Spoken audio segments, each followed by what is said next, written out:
रिमझिम पाऊस पडतोय आणि सांगलीचा प्रसिद्ध असा लसुणी भडंग आपण करणार आहे।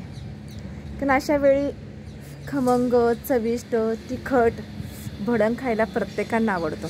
तर चला तर आपण लसुणी भडंगची कृती पाहूया।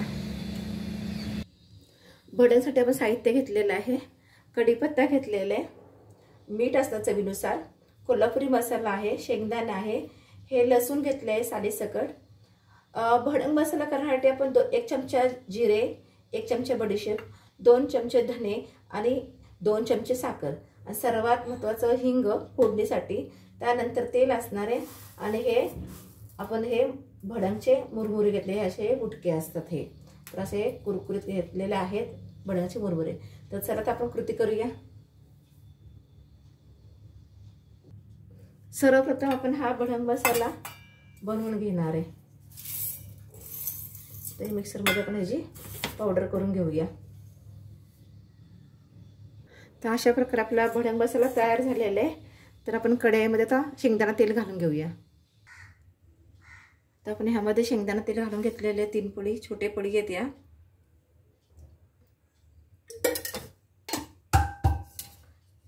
सर्वप्रथम ह्यामध्ये आपण शेंगदाणे टाकणार आहे आणि हे शेंगदाणे मंद गॅसवर आपण तेलामध्ये तळून घेणार।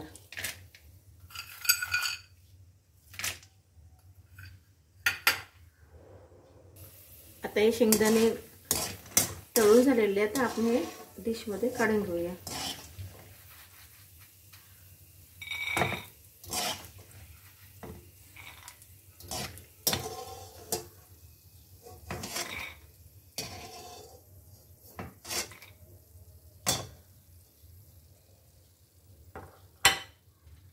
तुम्हाला जर आवडत असेल तर तुम्ही त्यामध्ये सुकं खोबऱ्याचे काप पण घालू शकता। हे मला आवडतं म्हणून मी घालते, सहसा भडंगमध्ये नसतंच ते, काही लोकांना आवडतं म्हणून ते ऍड करतात त्यामध्ये। तर हे सुकं खोबरं पण मंद गॅसवर आपण तेलामध्ये फ्राय करणार आहे।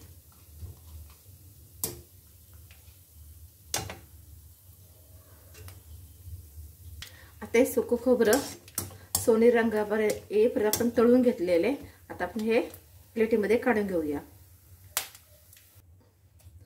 आता हा भरपूर असा लसूण सालीसकट घेतलाय, तो जरा ठेचून घेतलेला आहे, तो आपण ऍड करू त्यामध्ये।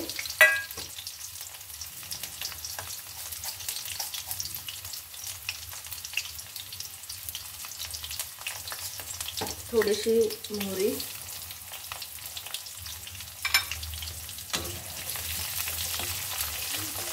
लसणाचं मस्त वास सुटलेले आणि सगळ्या शेवटी आपण ह्यामध्ये कढीपत्ता घालणार आहे।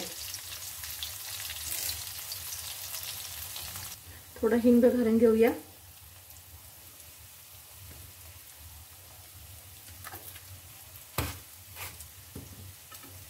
आणि शेवटी हा कढीपत्ता। कढीपत्त्याचा टाकलेला पानं असा आवाज येतो ना, चुररू की ना, खाणं फार आवडतं माझ्या। आणि हे पानं चांगले तेलावर आपण तळून घेतोय आणि त्यानंतरच आपण यामध्ये आपला कोल्हापुरी मसाला जो घेतलेला आहे तो आपण घालणार आहे। हा एवढा लागेलच, कारण जवळपास अर्धा किलो आपले भडंगचे मुरमुरे आहेत।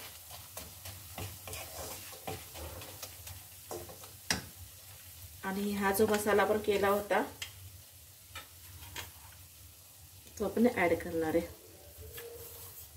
हा आपला भडंग मसाला, थोडीशी हळद घालून मी मिक्सर मध्ये बारीक करून घेतलेले आणि चवीनुसार मीठ असेल।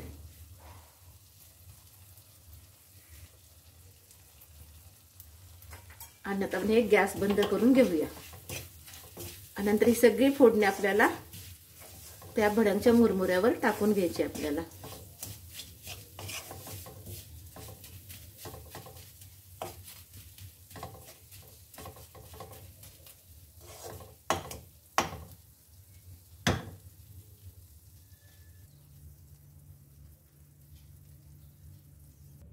तर मसाला घालून घेतलेला आहे बरोबर।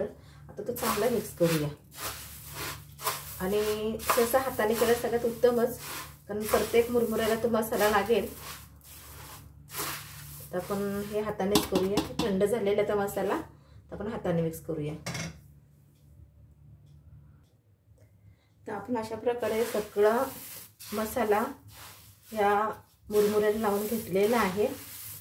आणि आपल्या हा लसूण खमंग असा भडंग आपण तयार केलेला आहे. तर आपण ह्या प्लेटीमध्ये काढून घेऊया. आणि ठेवताना तुम्ही हवा बंद अशा डब्यामध्येच ठेवा, जेणेकरून हे मऊ होणार नाही आहे, कारण सध्या आता पावसाचे वातावरण आहे.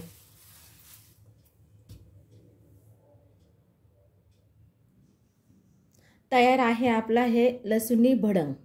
तुम्ही ही रेसिपी करून पहा. आवडल्यास लाईक करा, शेअर करा आणि सबस्क्राईब करा.